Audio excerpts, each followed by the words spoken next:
All right, welcome to Q&A number 2. So some news before I get into it. I recently launched a new training website, so feel free to check it out if you're interested in any consulting services. I have some free programs on there as well, and I'll put the link in the description below.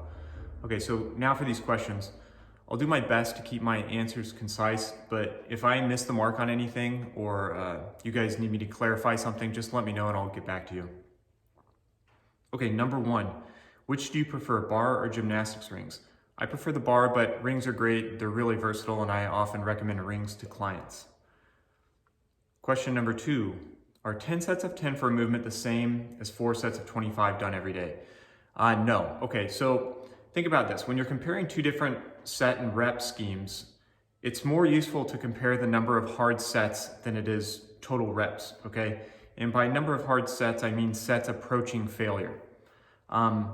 Remember that sets that approach failure are going to be more potent in their ability to stimulate muscular adaptations than sets taken further from failure.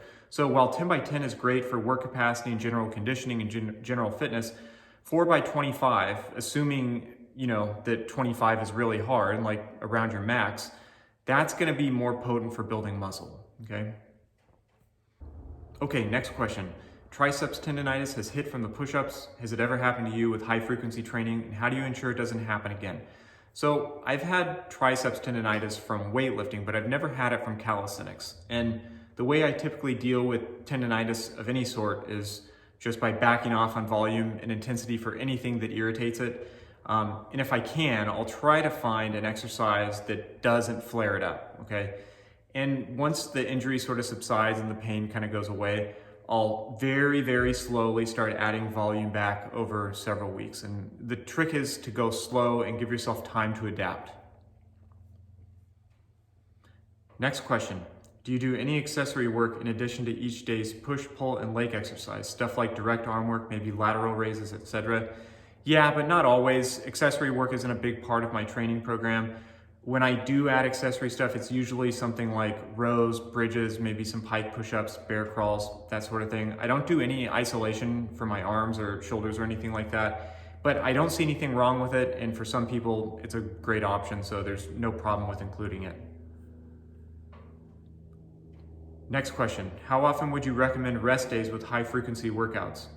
Well, it really depends on your definition of rest days. So in general, I don't recommend days of zero physical activity. I have this idea of physiological hygiene, that you want to keep moving. You want movement to be a part of your daily life. So unless you're really sick or something like that, I recommend doing like easy recovery days. And these are days where you still move your body, you still engage your muscles and your cardiovascular system, and you still have some decent energy expenditure, but you're not challenging yourself in a way that's going to contribute to overall fatigue. And you can do this pretty easy just by selecting easier exercises, easier variations, and then greatly reducing your training volume, like doing half the number of reps and half the number of sets, something like that. And as far as how often you should do this, it's really going to depend on your recovery. I don't think that it's a great idea to have scheduled easy days in your training program. I think you should just kind of integrate them as you need them. So if you have a day where you have a high level of stress, or you had a poor night of sleep the night before, or you're just exceptionally tired, then that would be a perfect day to take an easier day. Next question, on average, how many weekly hard sets do you do per muscle group? So lately it's about 20. This is pretty typical for me, though it can fluctuate up or down depending on my recovery. Next question, what motivated you to leave weightlifting and start calisthenics?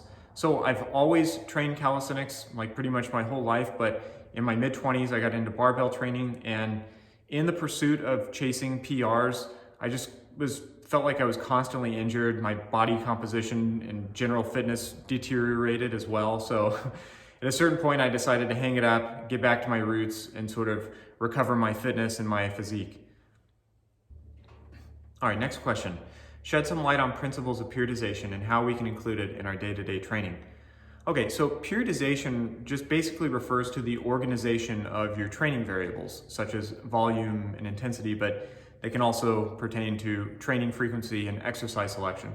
So traditionally, periodization has been implemented by having blocks of training. So you change the variables from block to block. So you might have 4 weeks of higher reps, you might have 4 weeks of moderate reps, then you might have 4 weeks of lower repetitions. And that's a very classical approach to periodizing volume and intensity. Now, the idea is that by changing the stimulus from time to time, you resensitize yourself to training, you can prevent burnout, and you can sort of maximize the effectiveness of your training by building a foundation that each subsequent block can rest on, if that makes sense. So there's lots of different ways to use this concept. I tend to use something called daily undulating periodization, where I have variation in volume and intensity from day to day. So I have days where I have harder exercises, and some days where I use easier exercises, some days where I push closer to failure, some days where I stay further away from failure. And in this way, it sort of helps you manage the fatigue day to day while still exposing yourself to a wide variety of muscular challenges. Next question. How do you know when you've done too much, and how do you know what is the right amount each day?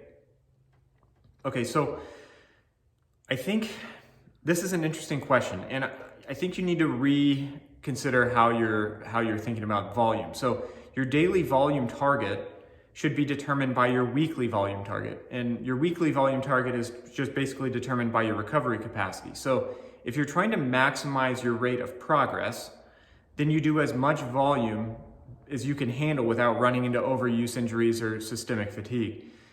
Then you divide that weekly volume target up over the number of training days that you have, okay? So from my understanding of the literature, the per volume session threshold, or the volume per session threshold that you need to cross in order to start making progress is pretty much one hard set. So one hard set will start moving you in the right direction. It's enough to elicit an adaptation. So more volume, provided it's high quality, not sloppy repetitions, will yield faster results, but that's assuming you can recover from it. If you can't recover from it, then it's not useful. So a single hard set will start, moving you in the right direction, but you want to be doing as much as you can if you're trying to maximize your gains. Just make sure the quality doesn't suffer. Okay, next question. So this is actually two questions. I got two questions about rear delts, one about injury prevention and aesthetics, and the other about pull-ups and chin-ups and their ability to productively grow the rear delt. So first off, I'm not totally sure it's necessary to isolate rear delts for injury prevention. I haven't seen any real evidence suggesting that. Now, as far as aesthetics go, absolutely having well-developed rear delts it's going to enhance the look of your shoulder for sure. So I can think of a few studies off the top of my head that show vertical pulls resulting in some pretty high recruitment in rear delts. For most people are probably going to get some good rear delt growth from chin-ups and pull-ups, but there's going to be some individual variability. So if that's not the case for you, adding in additional rowing volume would be very, very useful. So in the past, I've talked about some of the shortcomings of the row and why I don't think it's a great main strength movement, but those shortcomings make it an excellent assistance exercise. And if you find yourself lagging in the rear delt area, then maybe throwing in some additional rowing volume as an accessory movement would be pretty useful. So I would try that. All right, next question.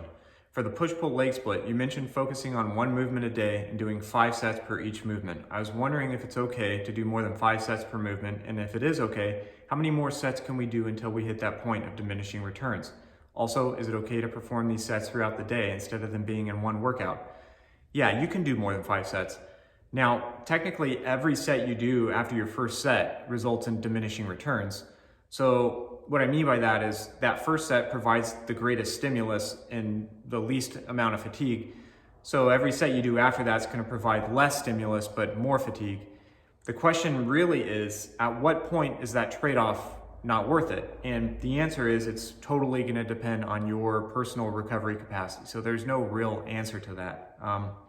You're going to have to experiment and find that out for yourself. As for accumulating your sets over the course of the day, yeah, I think that's a great idea, and it's an excellent strategy for managing your overall fatigue. All right, next question.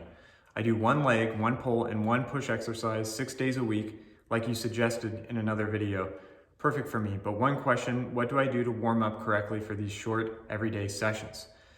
So for warm-ups, I personally just like to get a few reps in of the exercise that I'm about to train. I don't spend too much time warming up.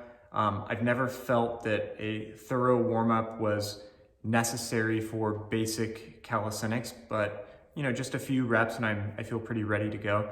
That being said, you might need something different than me, so play around with it, and if you feel better going through a more thorough warm-up, then go ahead and do that. All right, next question. When doing high frequency, how much variety is too much, i.e. working out 5 days a week for pull-ups? Is it wiser to stick to 3 variations and cycle through that, or do whatever you feel like?